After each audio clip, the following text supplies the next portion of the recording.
sa sulat ni Apostol Pablo sa mga taga-Roma sa Kabanata 8. Ito minsan ay napag-aralan natin, pero magpo-focus tayo sa mga talatang babasahin natin. Sa talatang 11 hanggang 24.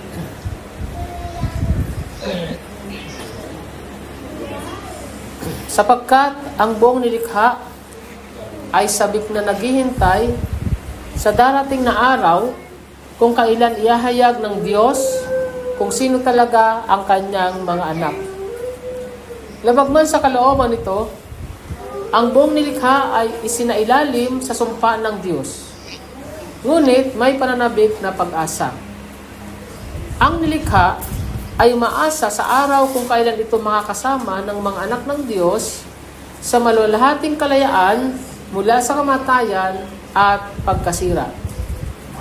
Sapagkat alam natin na ang buong nilikha ay dumaing na tulad ng tindi ng sakit ng manganganak hanggang sa kasalukuyang panahon. At tayong mga sumasampalataya ay dumaraing din kahit na nasa atin ang Espiritu Santo bilang patikim ng darating na kalwalatian. Dahil hinahangad natin na ang ating mga katawan ay mapalaya na mula sa kasalanan at pagdurusa. Tayo rin ay naghihintay ng may pananabik na pag-asa sa araw kung kailan ibibigay ng Diyos ang ating buong karapatan bilang kanyang mga ampon na anak na kanyang ipinangako sa atin. Ang pag-asang ito ay ibinigay sa atin noong tayo ay naligtas. Kung nasa atin ang isang bagay, hindi natin kailangang asahan pa ito. Nawa idagdag ng Diyos ang kanyang pagpapala sa pagbasa sa kanyang salita. So magbigay lang po tayo ng ilang pagbibigay diin sa mga binasa dito. Dito sa verse 20, may binanggit na labag man sa kalooban ng sanglilikha. So, against the will of the creation, ang sabi rito, kalooban ng Diyos na ang creation ay mapalagay sa ilalim ng sumpa. Pero sa ating pagpananaw, sa ating punto de vista, ay ang sumpa ay dahil sa pagkahulog ng ating mga magulang sa pagkakasala. Dahil sa pagpasakop nila sa diablo. Kaya nalagay sa sumpa. Pero by God's sovereignty, ito ay ayon sa kanyang will. It is God's will. Pero, magkagayon man, ay merong hope. Hindi naging hopeless ang situation nung mahulog ang sanglilikha. Sapagkat mayroong sinasabi na a day na kung saan magkakaroon ng pagpapakilala. Diba kamakailan nagkaroon ng recognition sa ating mga anak sa kanilang mga achievements. No? Sa atin bilang mga anak ng Diyos, mayroong recognition ng world. Na kung saan malalaman ng world kung sino yung mga anak ng Diyos. Dahil baka masabi natin na mas marami pa ang nagkiklaim na sila yung mga anak ng Diyos kaysa mga tunay na talagang kinikilala ng Diyos na kanyang mga anak. Doon magkakaalaman na ika nga. Lalo sa ating lugar, tayo ay may nakakasamang mga Muslim na sinasabi na sila yung talagang sa Diyos. Ibang Diyos naman yun. Pero tayo ay nasa pagkapahamak at sila yung nasa pagkaligtas. At doon naman sa nag-aaking mga Kristiyano din, sa mga iglesia ni Kristo, sinasabi lang sila lang yung mga anak ng Diyos. Masyado silang kampante, 100% naniwala sila. Pero sinasabi rito, hindi yun batayan. Hindi batayan, yung paniniwala mo ng lubos na ikaw ay anak ng Diyos, ang magiging batayan, ultimately, ay ang paghahayag ng Diyos sa atin. Pagkapakilala ng Diyos, may darating yung araw na yun. And, sinasabi rin dito, na ito yung dapat natin taglaying pag-asa. Yung sa iba, day of reckoning, sa atin naman, day of recognition. Day of reckoning sa iba, sapagkat sila ay magsusulit na sa Panginoon, tayo naman ay kikilalanin ng Panginoon bilang Kanya. So maganda itong book or letter of Paul to the Romans sapagkat tinatawag itong the elaboration of the gospel or parang dissertation ito ni Pablo tungkol sa kung ano ba talaga ang Ebanghelyo. At nasa harapan ninyo ang kabuuan kung paano ito sinamarize na kung saan ay napaka-comprehensive po at theologically systematic ang pagkaka-expose dyan ni Paul tungkol sa Christian faith. Although ina-address niya yung church sa Rome, pero dun nga sa Rome ay masasabi natin na ito ay composed ng Jews and Gentiles, ang mga nandoon na mga Christians o mga mananampalataya sa ating Panginoong Jesucristo. Na ang kanyang tema ay the righteousness of God na inihayag sa pamagitan ng Ebanghelyo ng ating Panginoong Jesus. Na ang layunin, kaya niya sinulat to ay para i-ground yung mga Roman believers dun sa core doctrines na nagre-resolve ng cultural tension sa pagitan ng mga Hudyo at saka Gentile Christians. So magkaiba kasi sila ng kultura, magkaiba ng paniniwala, and yet nagkasama sila sa isang Christian church o local congregation. Kaya ito'y sumulat si Pablo at sa gayon ay ma-establish yung foundational partnership din. Sa personally, bilang sa missionary, ay hingi siya ng tulong sa mga Christians doon para siya makapaglakbay sa Spain. Nais niya na mag-mission sa Espanya at doon ay magagawa lang niya sa tulong, financial and support ng mga Christians sa Rome kasi mas malapit. Mula sa Rome kasi maglalakbay siya sa Espanya and of course, ang susuport sa kanya yung congregation sa Rome. Pero alam natin sa kasaysayan, hindi na po ito nangyari dahil doon pa lang sa Rome, na siya nadala doon, nadala na siya hindi bilang missionary, kundi bilang siya ay nasasakdal. Magkagayon man, kahit sa kulungan, patuloy pa rin siyang nakapagmimisyon. At dito nga, ay pinapakilala ang ating Panginoon Kristo bilang focus ng Ebanghelyo at siyang sanhi o paraan ng kaligtasan sa pagitan ng biyaya ng Diyos na hiwalay sa mga gawa.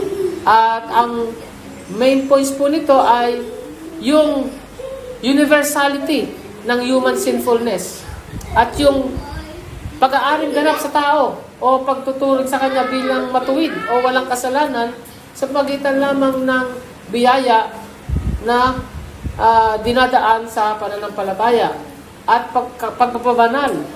Ang kabanalan natin ay sa kapangyarihan ng Espiritu Santo na nakatira sa atin. At doon din ay punto rin dito yung soberanong katapatan ng Diyos sa kanyang mga pangako na nakapaloob sa kanyang covenant sa atin. At yung practical na mga pagkilos ng Christian love sa loob ng civil society at sa local church body. Ngayon, ang pamagat ng ating pangaralan is the throne of grace, waiting for cosmic redemption. Ang daing ng biyaya, paghihintay sa kosmikong katubusan. At bilang introduction, ito lamang buwan na ito ay nakaranas ang ating lalawigan ng matinding kalamidad nang ang walang humpay at malalakas na ulan mula sa habagat ay nagdulot ng malalaking flash flood at mapanirang landslide sa ilang munisipyo sa timog. At dahil sa masamang panahon, na-isolate ang mga malalayong community na magsasaka, naanod ang mga ilang infrastruktura at dumanas ng pinsala sa mga sakahan. Kaya napilitan yung ating lokal na magsaka at residente na harapin ang mapait na katotohanan ng isang masasabi nating nasirang ecosystem. Ayon sa mga report sa field, talagang bugbog ang kapaligiran. Nagbuo ang lupa mula doon sa mga nakalbo ng dalisdis na bundok, umapo ang mga ilog mula sa kanilang natural na daluyan, at gumuho ang mga pundasyon ng mga structure dahil sa bigat ng basang-basang lupain. Ang regional disaster na ito ay sumasalamin sa isang historical ecological catastrophe na nagsimula noong June 28, 1914 doon sa North Atlantic Ocean. Eksaktong date din, June 28, ang ocean liner SSS Canada ay nag-collide sa SSS Cape Breton.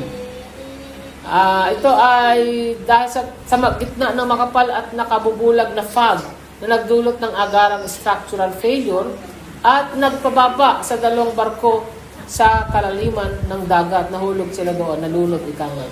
So ang mga pangyayaring ito, maging ang modernong natural disasters o makasaysayang aksidente sa dagat, ay nagsisilbing malinaw na paalala sa isang pangunahing katotohanan. Nabubuhay tayo sa isang nasirang mundo. Ang mga pisikal na istruktura sa paligid natin, ang mga elemento sa dagat, at ang mismong lupang ating tinatapakan ay nananatiling napaka-vulnerable o walang panangga sa mga nakakatakot na pagbagsak, di ba? Sa Mindanao, intensity 7 or 8 pa nga yata ang naging didol. O 7. Pagkabulok at biglaang pagkawasak. Kaya kapag nakikita natin, nasisira ang pisikal na kapaligiran ng ating mga isla sa ilalim ng lupit ng kalikasan, o nagbabasa tayo tungkol sa mga tragic accident sa kasaysayan, higit pa sa simpleng environmental or human crisis ang ating pinapanood.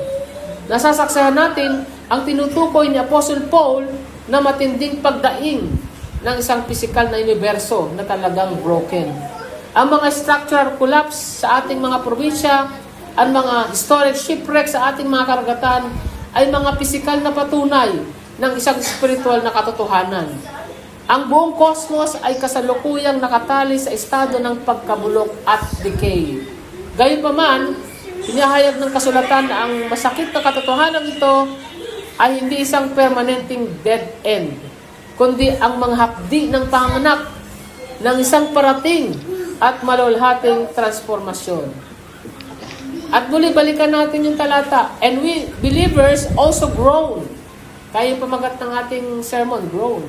Even though we have the Holy Spirit within us as a foretaste of future glory, for we long for our bodies to be released from sin and suffering.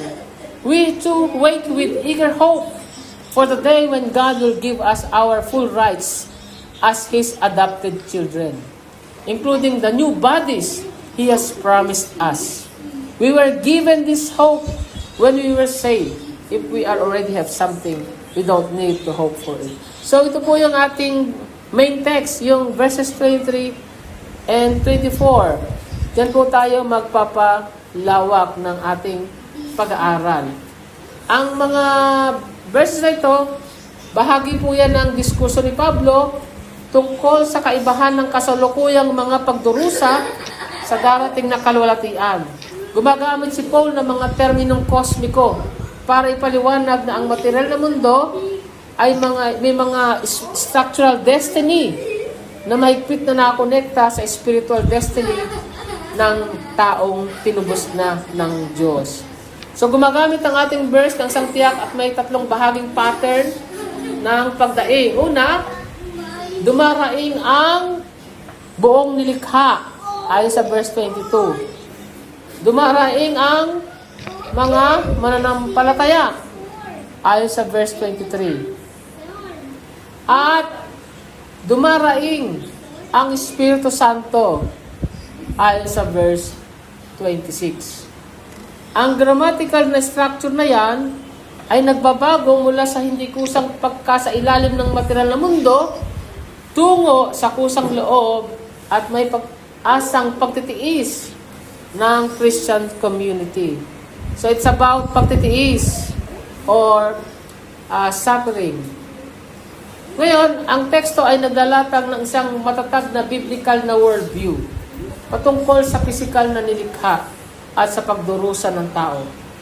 Itinuturo ito na ang material na mundo ay hindi likas na masama, kundi kasalukuyan lang na umiiral sa ilalim ng isang judicial curse na ipinataw ng Diyos dahil sa paghihimagsik ng tao. Ang salvation sa theology ni Paul ay hindi isang gnostiko o sabihin natin pangkulto na aral na pagtakas mula sa pisikal na mundo. Kundi ito ay kinabibilangan ng buong katubusan ng pisikal na mundo. Total redemption of the physical world. A renewed physical cosmos populated by bodily resurrected believers. Yan po yung pinaka huling layunin ng eschatology o aral patungkol sa huling panahon. Isang bago at pinalawak na physical na cosmos na tinitirhan ng mga sumasampalataya na muling binuhay. Pero sa muling pagbuhay, taglay ang panibagong katawan. Physical po iyon. Si Jesucristo, ang sukdulang pinagmulan at tagapanagot ng cosmic restoration na ito. Ang kanyang pisikal na pagkabuhay na maguli mula sa mga patay ang literal at makasaysayang prototype ng new creation. Dahil si Kristo ay nabuhay na maguli na may pisikal, nakikilala, pero glorified body, ang darating na pagkabuhay na maguli ng mga sumasampalataya ay isang guaranteed truth. Ang gawaing panunubos ni Kristo sa krus ay hindi lamang bumili sa mga abstract na kaluluwa ng tao, binili rin nito ang buong pisikal na cosmos mula sa legal na jurisdiction ng sumpa. Ibig sabihin, mga kapatid, ang pinag-uusapan natin, nakita natin dito ay not only redemption of soul, but redemption of the whole universe. Yun po ang bisa at layunin ng sakripisyo na ginawa ng Panginoon sa Kristo. Yung pagkapako niya sa krus at ang kanyang muling pagkabuhay. Redemption of the whole creation, people, and everything in it, everything around them. Kaya lang, merong ilang mga common misconception. Ang isang karaniwang maling akala ay ang pananahan daw ng Espiritu Santo ay nagbibigay ng exemption sa isang sumasampalataya mula sa pisikal na pagdurusa, karamdaman, at emosyonal na dalamhati sa kasalukuyang buhay na ito. Hindi po.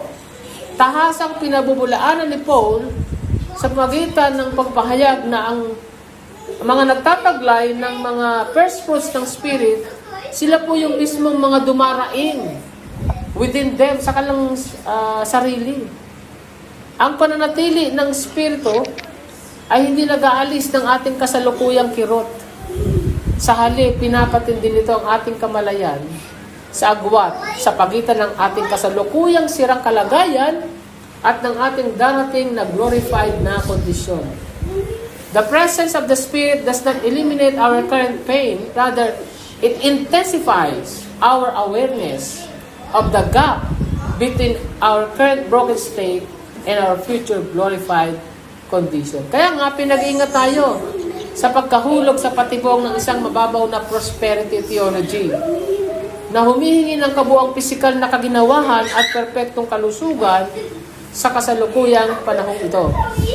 Beware of falling into the trap of a superficial prosperity theology that demands total physical comfort and perfect health in the present age. Kung ipagpalagay mo na ang kumpletong kalayaan mula sa pagkabulok ng katawan ay kabilang na sa kasalukuyan, lubusan mong inaalis sa pananampalatayang Kristiyano ang mahalagang elemento nito ng pag-asa. Ang pag-asa sa huling kalagayan ng pagkabuhay na maguli ngayon ay tiyak na maghahatid sa malalim na espiritual na pagkabigo at sa pagkawasak ng pananampalataya kapag ang mga pisikal na pagsubok ay tiyak na dumating. Ang ibig ko lang sabihin, mga kapatid, yung binabanggit nating hope kanina, ay yung hope na darating tayo sa panahon na wala kang nararamdamang hirap, wala kang nararamdamang sakit. Yun yung pag-asa. At darating yung araw na yun. Sigurado ka sa sarili mo na darating yun at kasama ka doon. Yun ang hope na binabanggit dyan. Pero ang main message natin ito, even though our bodies suffer because the world is broken, God's promise of our future renewal give us the strength to keep going. Kahit na nagdurusa ang ating mga katawan dahil sirang-sira na ang mundo, ang nagpapalakas loob sa atin upang magpatuloy ay ang pangako ng Diyos ng paparating na pagbabago. Ang statement na yan, mga kapatid, ay nagbibigay diin sa malalim na tensyon sa buhay Kristiyano. Alin po yun? Ang pagbabalanse sa mabigat na dalahin ng kasalukuyang mga paghihirap at sa matatag na pagtitiwala sa darating na restoration. Kaya, dalawang katotohanan ang buhay Kristiyano. Ano po yun? Ang kasalukuyang katotohanan ng pagkabulok at ang darating na katiyakan ng pagbabago.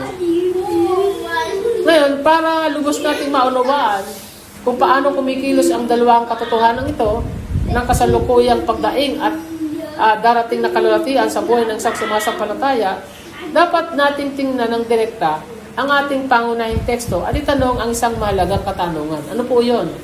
Paano hinuhubog ng katotohanan ng pananatili ng Espiritu Santo sa ating mga kaloob ang tugon ng sumasampalataya sa patuloy na pagdurusa at pagkabulok ng kasalukuyang panahong ito.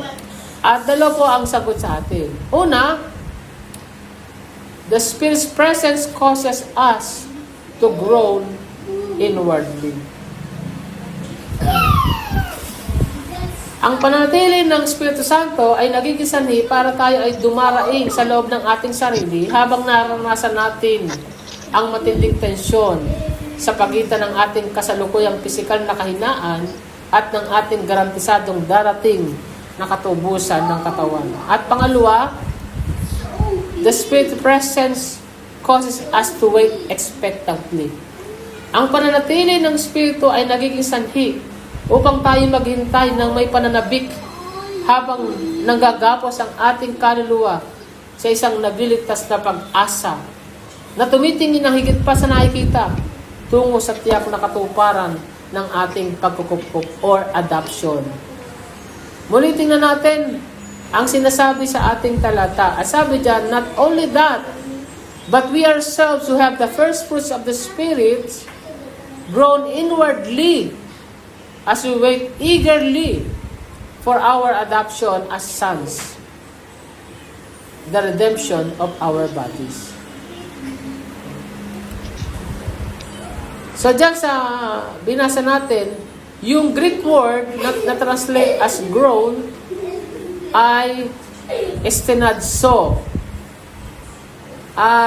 Na ibig sabihin, nagpapahiwatig ito ng isang panloob at hindi na ipahayag na dalamhati o pagbubuntong hininga na isinilang mula sa pagiging lubhang mabigat sa ilalim ng mga mapang-aping kalagayan. Ito ay hindi isang mapanggimagsik na reklamo laban sa Diyos, kundi ang hindi kusang loob at masakit na buntong hininga ng isang tao na matinding nakakaalam sa isang kaawa-awang paghihigpit. So ginamit ni Paul ang salitang estinadso, yung groaning, para ilarawan ang panloob na kirot ng kaluluwa na nanirahan sa loob ng isang katawang may kamatayan. Ngayon, tingnan natin yung background. Si Paul ay sumusulat sa isang iglesia sa Roma na nanaharap sa tumitinding social ostracization o panlipunang pagtatangi, kahirapan, pisikal na pag-uusig, sa ilalim ng pamumunong imperial. Pinapanood nila ang kanilang mga kapwa mananampalataya. Nakikita nila nagkakasakit, nagdadanas ng karasan, namamatay. Sila, kinausap ni Pablo, hindi sa pamagitan ng mababaw na optimism, kundi sa pagbigay katibayan sa kanilang kirot na ipinapakita sa kanila na ang kanilang pisikal na pagdurusa ay ganap na naayon sa pagtataglay ng mga first fruits ng spirits. Kapag ang mga modernong mananampalataya ay humaharap sa mga lumalalang talamak na karamdaman, nakamamatay na diagnosis, o matinding kabalisahan sa isip, madalas sila nakakaramdam ng spiritual na pagkakasala at nagtatanong kung mahina ba ang kanilang pananampalataya. Pero ang tekstong ito ay nananatiling lubhang may kaugnayan dahil pinababanal nito ang ating mga luha na nagpapatunay na ang isang mananampalataya ay maaaring puspos ng lubos ng Espiritu Santo habang kasabay na dumaraing sa matinding pisikal at emosyonal na pasakit. Kaya nga, ang punto lang natin mga kapatid ay ito. We sigh deeply. Napabuntong hininga tayo ng malalim. Under the heavy weight of our physical decay. Yet, we stand firmly on the secure promise that our frailty will not permanently stay. See? Tayo labis na dumaraing sa mabigat na pasanin ng ating katawang may pagkabulok. Ngunit matatag tayong nakatayo sa tiyak na pangako na ang ating kahinaan ay may katapusan at makakarating din sa kanyang rurok. Ang pagpupuntang hininga mga kapatid ay isang tunay na tugon sa totoong pagkasira. Ngunit ito ay may hangganan dahil sa ating pisikal na kahinaan ay may mahigpit na takdang panahon na itinadhana ng dakilang kapasyahan ng Diyos. Kaya dadaanan talaga natin yan. Kaya nga sabi dito sa 2 Corinthians chapter 5, verse 4, when we live in these earthly bodies, we groan and sigh. But it's not that we want to die and get rid of these bodies that clothe us. Rather, we want to put on our new bodies so that these dying bodies will be swallowed up by life. So sinasabi dyan na kapag tayo nasa toldang panglupa, yung kasi sa original na pagkakasulat dito kasi sa modern, earthly bodies na. Pero kung babasahin mo sa King James, tent, earthly tent, tolda, ang ginamit niyang metaphor. Dumaraing tayo na nabibigatan. Hindi dahil sa nais nating mahubaran, sabi niya, kundi dahil nais nating mabihisan pa para kamatayan ay lamunin ng buhay. So gumagamit si Pablo ng metaphor na tolda para ilarawan yung marupok at pansamantalang kalikasan ng ating mga pisikal na katawan.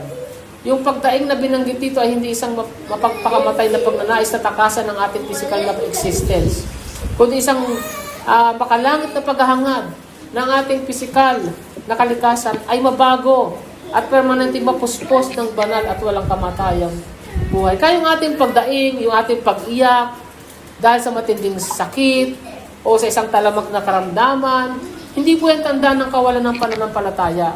Hindi yan tanda ng pagrebelde sa Diyos. Ito ay isang normal at dapat na pagtugon sa pagkasira ng ating katawan sa mundong ito.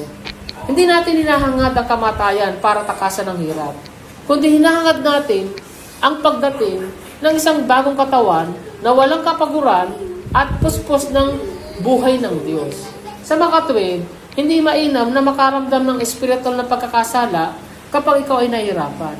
Ang iyong mga luha ay patunay lamang na ikaw ay nananabik sa perpektong pangako ng Diyos. Kaya bilang isang ilustrasyon mga kapatid, sa metallurgical science, kapag gustong subukan ng isang engineer ang tibay ng isang advanced alloy, nilalagay niya ito sa ilalim ng isang special na hydraulic press para sukatin ang structure yield strength nito. Habang tumitindi ang persa ng makina, nakakaranas ang metal ng matinding structural stress. Subalit hindi ito nawawasak dahil ang atomic composition nito ay sadyang i-design para kayanin ang mabigat na pasanin. Sa katulad na paraan, mga kapatid, ang isang mananampalataya ay nakakaranas din ng matinding internal pressure mula sa mga pagsubok sa buhay na ito.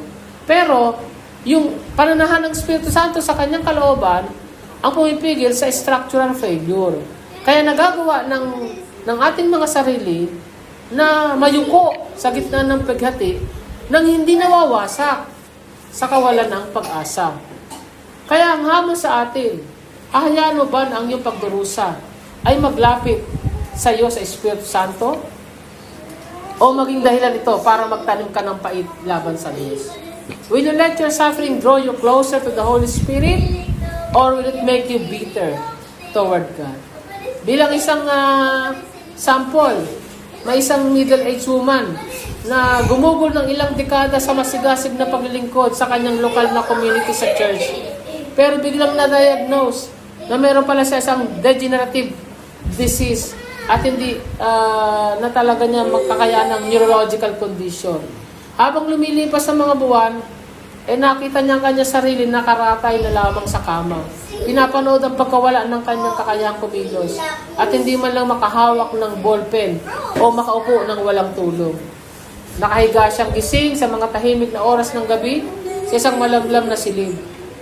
Nakikinig sa mahinang tunog ng mundo sa labas at nakadarama ng isang matindi at tila sumasakal na kirot sa kanyang dibdib habang sumasakit ang kanyang mga kasukasuan. Ang tukso na mahulog sa pait ng kalooban ay napakatindi habang pinag-iisipan niya kung bakit ang kanyang mga taon ng paglilingkod ay sinuklian ng ganong pisikal na pagkawasak. Kaya naman kinakailangan niya ang isang sadyang pagpapasya. Bawat umaga na magtiwala na ang kanyang bumabagsak na katawan ay hindi tanda ng pagpapabaya ng Diyos.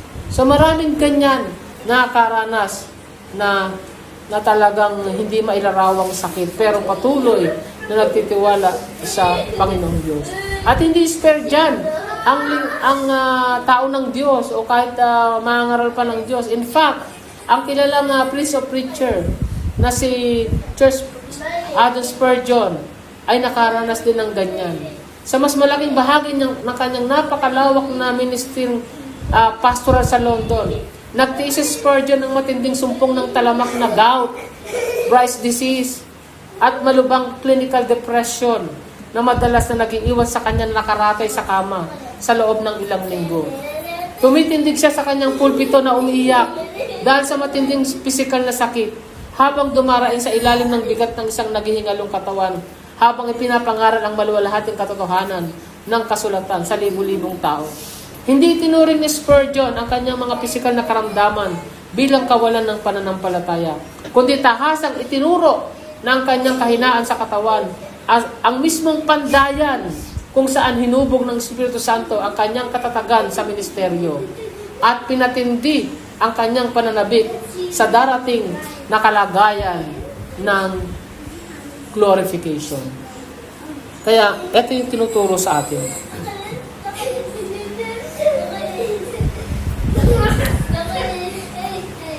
You need to make it a daily habit to surrender your physical pain and limitations to God through honest, simple prayer. Kapag sumasakit ang iyong katawan, ang iyong isipan ay labis na nahirapan dahil sa kahinaan, huwag mong itago ang pigati. Sa halip, sabihin mo ang iyong mga daig sa Diyos. At tahasang ipaalala sa iyong sarili na ang Espiritu Santo ay nananahan sa loob mo bilang garantya na ang iyong kasalukuyang pisikal na pagdurusa ay pansamantala lamang. Sabi nga sa Life Application Study Bible, we are groaning because we are in a state of tension between our present down payment of the Spirit and our future full possession of salvation. We are waiting for our full rights as God's adopted children, including the new bodies He has promised us. We are not to be discouraged when we experience pain.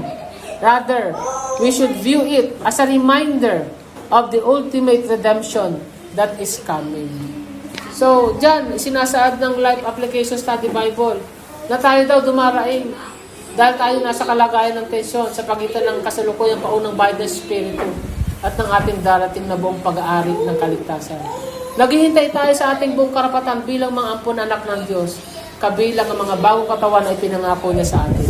Hindi tayo dapat masiraan ng loob kapag nakaranas tayo ng sakit. Sa halip, dapat natin ituring ito bilang isang paalala ng ganap na katubusan na paparating sa atin. Kaya ito yung apila sa atin, ito yung panawagan. Tingnan mo ang iyong mahina at tila papasirang katawan, hindi bilang tanda ng pagkatalo, kundi bilang isang pansamantalang tolda sa lupa na unti-unting nasisira bago dumating ang permanenteng structure. Dalhin mo ang iyong mga buntong hininga, ang iyong mga talamak na sakit at ang iyong mga pinakamalalim na paghati sa paanan ng Panginoong Hesus. At habang nagpapahinga sa nila ang babagong katotohanan na ang mismong Espiritu na muling bumuhay kay Kristo mula sa mga patay ay kasalukuyan nananahan sa loob ng iyong naging katawan para ihanda ka sa walang hanggang bigat ng kalwatian. Look at your frail, breaking body not as a sign of defeat, but as a temporary earthly tent that is wearing out before the permanent structure arrives. Kaya, ito pa yung dapat natin pagtuunan ng pansin. Yung pangalawa, ang sabi sa pangalawang sagot, the Spirit's presence causes us to wait expectantly. Ang pananatili ng Espiritu ay nagiging sanhi para tayo dumaraing sa loob ng ating sarili habang naranasan natin ang matinding tensyon sa pagitan ng ating kasalukuyang pisikal na kahinaan at ng ating garantisadong katubusan ng katawan. Kaya yung pangalawa naman, ang pananatili ng Espiritu ay nagiging sanhi upang tayo maghintay nang may pananabik habang nanggagapos ang ating kaluluwa sa isang nagliligtas na pag-asa na tumitingin na higit pa sa nakikita tungo sa tiyak na katuparan ng ating adoption. So balikan natin ang ating text. Ang sabi sa verse 23, and not only they, but ourselves also. So hindi lang yung creation, kundi tayo man, which have the first fruits of the Spirit, even we ourselves grown within ourselves, waiting for the adoption to the redemption of our body. So you see, mga kapatid, yung mga calamities, ano yan ano pala yan? Tinuro sa atin, groaning po yan, groaning. Kaya, yung groaning na minamanifest ng mga calamities sa creation, yan po rin ay kalisabay din ng ating sariling groaning. Okay? So, for we are saved by hope, but hope that is seen is not hope, for what a man seeth, why does he yet hope for? So, dyan sa ating nakitang talata, ay yung ginamit na Greek word dyan ay wait expectantly, pwede rin wait with eager hope. Yun ang ibig sabihin nun. Wait with eager hope. Na ayon doon sa Grego. Na tinatalakay ng puntong ito, na yung panlabas na katmagan at pasulong na pagtitiis ay nagpapakita talaga na yan ang buhay ng isang Kristiyano. Ang salitang Grego na isinalin na wait expectantly or sa ibang salin naman ay wait with eager hope ay isang bihira at napakatinding compound verb na pinagsama ang ideya ng ganap na pagtanggap ng isang bagay habang nakasungaw ang leeg sa matinding pag-asam. Inilalarawan nito ang isang salubin na lubos na nakatuon sa isang tiyak na pagdating sa hinaharap at ganap na tumatangging maabala ng magulong kapaligiran ng kasalukuyang sandali. Ngayon, yung sinasabing adoption, no? Adoption. Yun darating yun eh. Yung sistema kasi ng adoption sa Rome, ito po'y napaka-formal at may maraming yung phases na processes na sa public ipinapakita. Halimbawa, yung isang bata, maaaring siya pribadong piliin at tustusan sa pinansyal na paraan.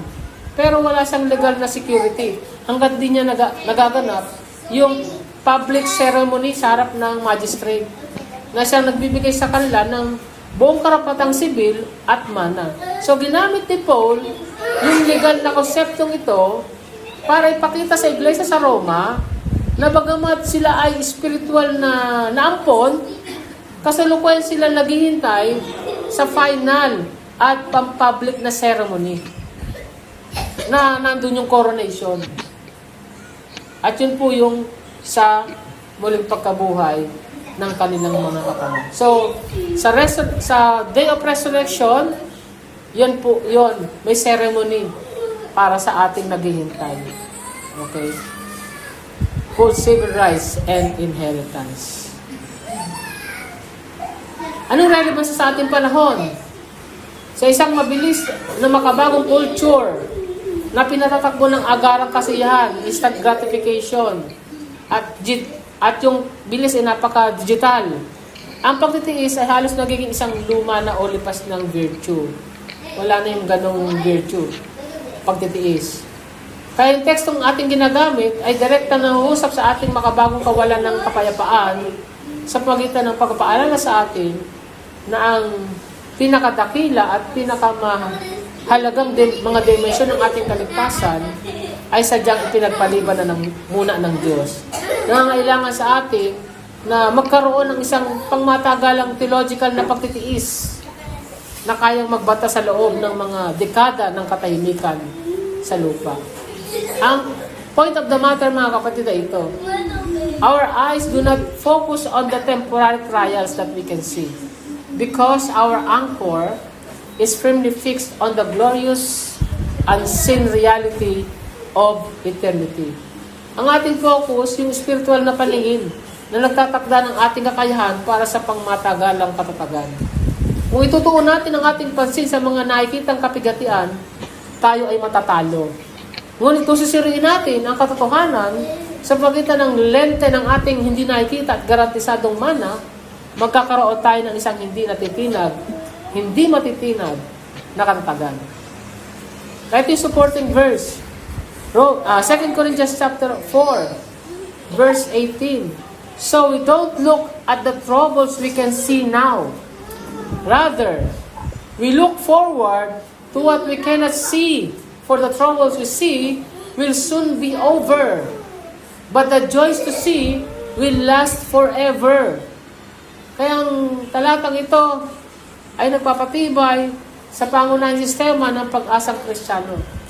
Ang nakikitang pagdurusa ay likas na lumilipas at pansamantala lamang.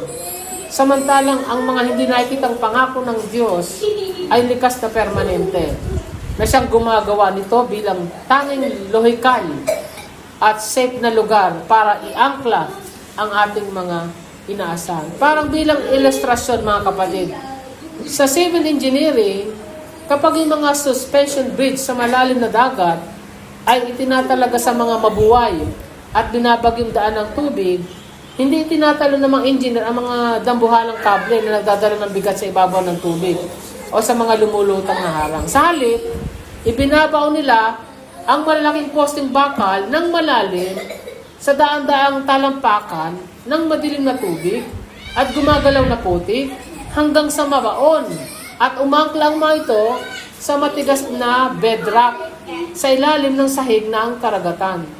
Bagamat ang bedrock ay nananatiling ganap na hindi nakikita ng mga barkong naglalayag sa ibabaw, nagbibigay ito sa tulay ng structural na kakayahan para makayanan ang mapaminsalang hangin ng bagyo. In the same manner, itinatarak ng pag-asang Kristiyano ang angkla nito ng malalim sa nagngangalit na tubig ng nakikitang pagdurusa, na direkta nagpapatibay sa sarili nito sa hindi nakikita at hindi matitinag na bato ng mga pangako ng tipan ng Diyos. Kaya nga, sabi rito, Christian hope drives its anchor deep through the turbulent waters of visible suffering, securing itself directly into the invisible, immovable rock of God's covenant promises. Meron tayong halimbawa sa biblical na kasaysayan. Si Abraham, binigyan siya ng pangako ng isang tagapagmana. Pero kinakailangan niya maghintay ng ilang dekada habang sarili ng katawan at ang sinapupunan ni Sarah ay naging inutil na ayon sa mga batas ng kalikasan. Sa pananaw ng tao, wala nang nakikitang dahilan para umasa. Ngunit tumingi si Abraham ng lagpas sa nakikitang pisikal na kawalan ng pag-asa at tumingin lamang sa karakter na nagbibigay na pangako.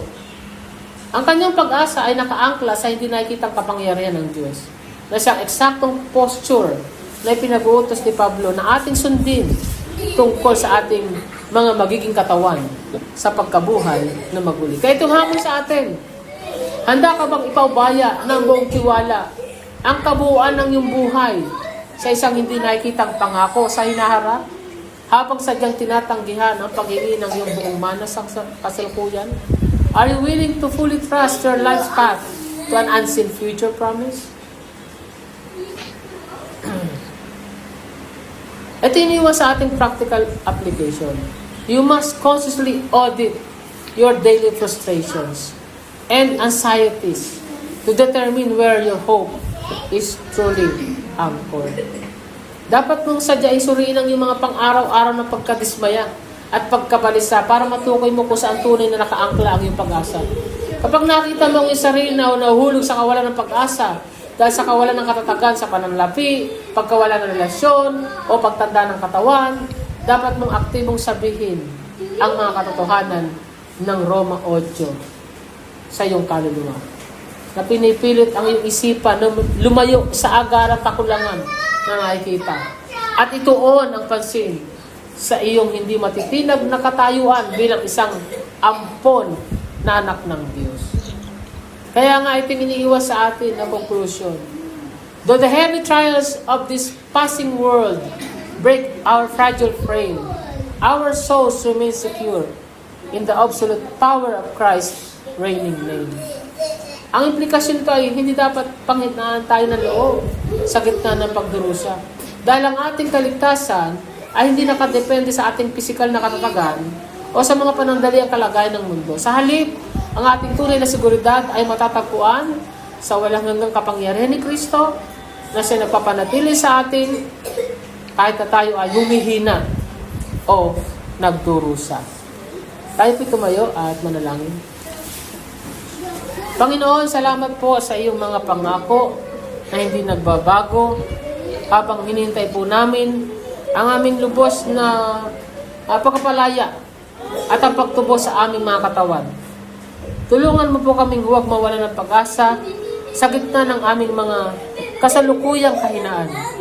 Turuan niyo po kaming umasa ng buong tiwala sa inyong kapangyarihan at hindi sa aming nakikitang kalagayan.